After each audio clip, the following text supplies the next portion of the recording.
And now to Hurricane Irene and the billion-dollar cost of the cleanup, which could be one of the top 10 natural disasters in U.S. history. The federal government is expected to pick up part of the tab, but there's a problem. We don't know where that money is coming from. CBS News senior White House correspondent Bill Plante has the story. Good morning, Bill.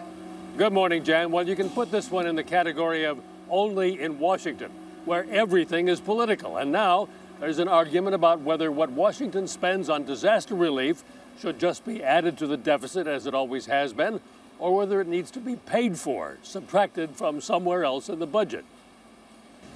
The problem, Irene is the 10th storm this year to cause more than $1 billion in damage. And FEMA, the federal emergency manager, is running out of money in its disaster relief fund.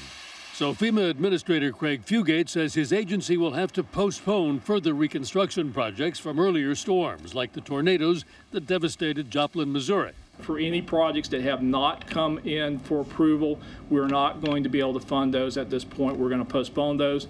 Missouri lawmakers shot back. Republican Senator Roy Blunt saying recovery from hurricane damage on the East Coast must not come at the expense of Missouri's rebuilding efforts. The House has already approved an extra $1 billion in disaster relief.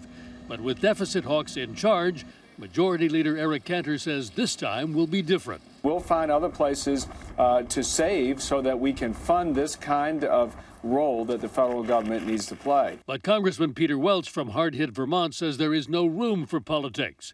It would be very disturbing, he says, if we let emergency relief become a casualty of the relentless budget battle we're having in Washington.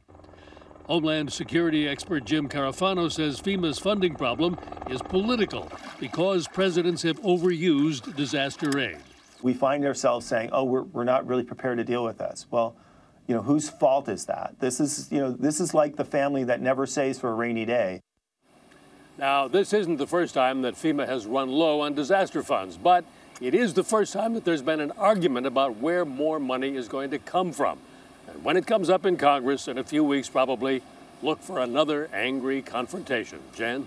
All right, CBS's Bill Plante at the White House. Bill, thanks.